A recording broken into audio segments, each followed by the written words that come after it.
Good afternoon. I'm Admiral Brad Cooper, the Commander of United States Central Command.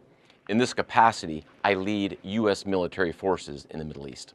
I'm here to provide you an update on Operation Epic Fury, now in our fourth day of execution. First, I'd like to express my deepest condolences to the families and teammates of the extraordinary Americans who've been killed in action, and I'd also like to extend our prayers for a speedy recovery to the wounded. Yesterday, you heard from Secretary Hegseth and the Chairman of the Joint Chiefs. Today, I'd like to give you an operational update on where we are and provide you with some key facts.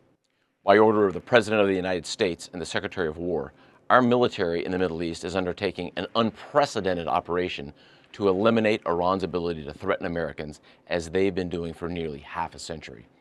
Having spent more than 36 years in the military, I could not be prouder of America's sons and daughters in uniform who are answering the call.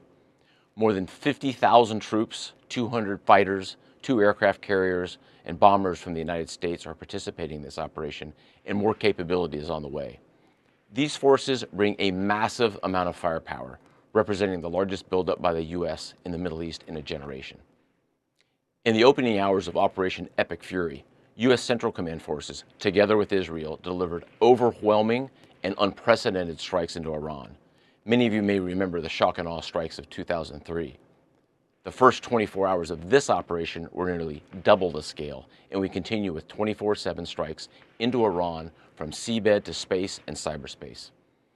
Now, we're less than 100 hours into this operation, and we've already struck nearly 2,000 targets with more than 2,000 munitions.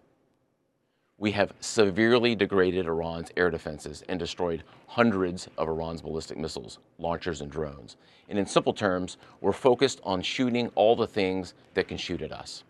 Our B-2 bombers and B-1 bombers have executed uncontested surgical strikes against multiple missile facilities deep inside Iran.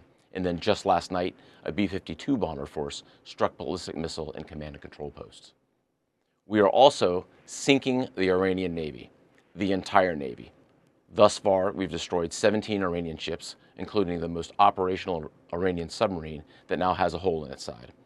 For decades, the Iranian regime has harassed international shipping. Today, there's not a single Iranian ship underway in the Arabian Gulf, Strait of Hormuz, or Gulf of Oman, and we will not stop. We will continue to conduct dynamic targeting operations. We're hunting Iran's last remaining mobile ballistic missile launchers to eliminate what I would characterize as their lingering launch capability. Now, in retaliation, the Iranian regime has launched over 500 ballistic missiles and over 2,000 drones. To be clear, Iran is indiscriminately targeting civilians as they launch these missiles and drones. You've seen it on TV. The evidence is crystal clear and overwhelming. Having said this, we are seeing Iran's ability to hit us and our partners is declining, while our combat power, on the other hand, is building. And my overall operational assessment is that we are ahead of our game plan. Along the way, every single branch of our military is achieving unprecedented success. I'll talk about just a few of them. Our naval forces have deployed multiple waves of cruise missiles, obliterating Iranian command and control and air defense capabilities. From 2 aircraft carrier strike groups, we're squeezing Iran from the sea and have them backed into their own ports. U.S. air forces are doing what they do best, executing a high volume of airstrikes right into Iran. Operationally, the 2 most powerful air forces in the world, the U.S. and Israel, are dominating the skies of the world's largest state sponsor of terror.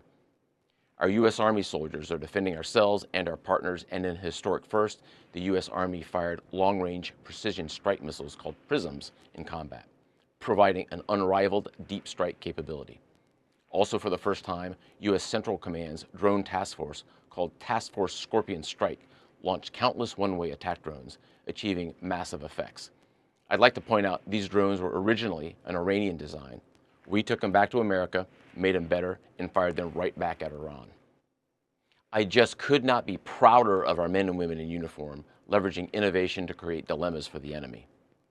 There is no adversary too determined, no mission too difficult for the great soldiers, sailors, airmen, Marines, Guardians, and Coast Guardsmen that make up the most powerful military the world has ever seen.